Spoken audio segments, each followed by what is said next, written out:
एक तो मैंने तेरे बुरे टाइम पे तेरी मदद की, अब पैसे देने की बारी आई तो मुझे अकड़ दिखा रहा है। अकड़ नहीं दिखा रहा यार, तुमने पता नहीं कितने लोगों के सामने जाकर, रिश्तेदारों के सामने जाकर कह दिया कि राज मेरे पैसे नहीं दे रहा, ये वो। नहीं दे रहा तो सच ही तो बोल रहा हूं मैं।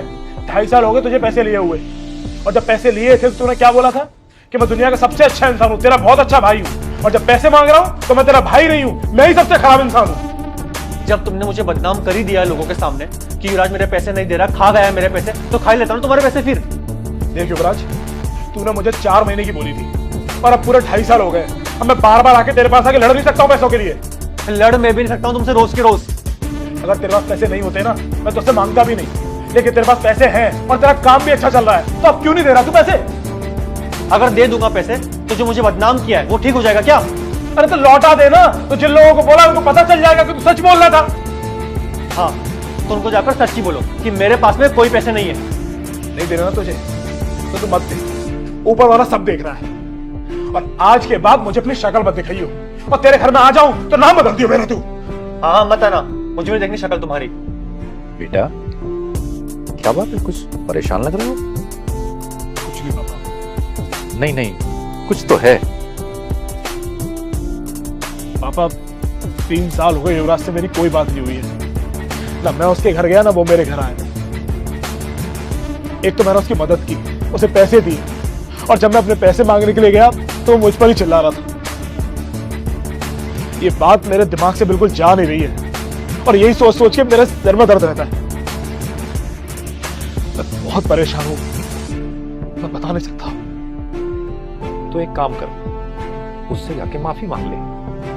पापा आप कैसी बातें कर रहे हैं? गलती उसने की और माफी मैं मांगू? बेटा ऐसा कभी होता ही नहीं कि किसी लड़ाई में गलती दोनों तरफ से ना हो। हाँ ये अलग बात है, किसी की 1% होती है और किसी की 99, पर होती दोनों तरफ से। मैंने क्या गलती की? तुम्हारी पहली गलती यह है कि तुमने मन ही मन अपने भाई को गलत समझा। तुम्हारी दूसरी गलती, तुमने दूसरों से उसकी बुराई की, और उस पर गुस्सा करना तुम्हारी तीसरी गलती थी। और तुम्हारी चौथी गलती कि तुमने दूसरों से उसकी बुराई को अपने कानों से सुना।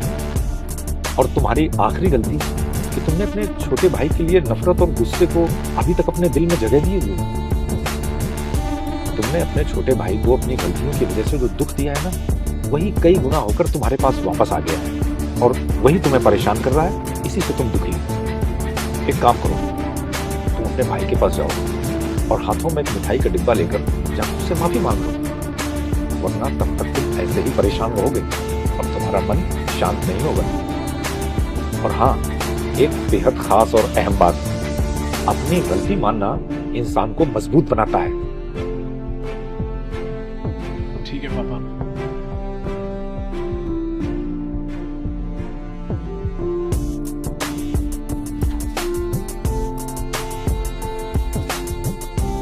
भैया आप इतने साल बाद यहाँ? युवराज घर पे है? हाँ है, आइए ना अंदर। ये मिठाई है बच्चों के लिए।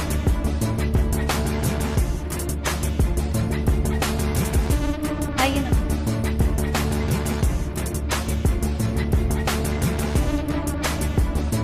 युवराज इधर आना एक बार। हाँ आया।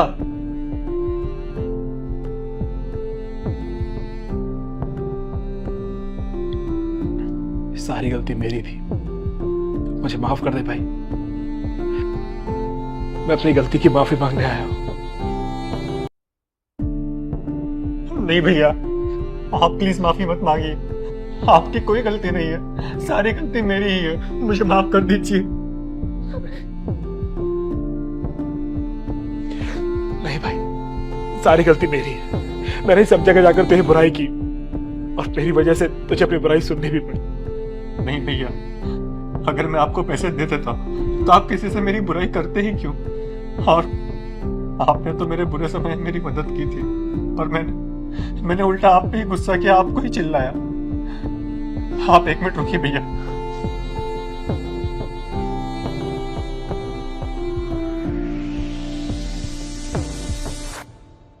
ये लीजिए भैया, आपके पैसे पूरे हैं। आज मैं कागज के टुकड़े लेने नहीं आया, बल्कि अपने भाई से माफी मांगने के लिए आया। बस अपनी जिंदगी में वापस लेने के लिए आया हूं। और तुझे देखकर मेरा यहाँ आना सफल हो गया।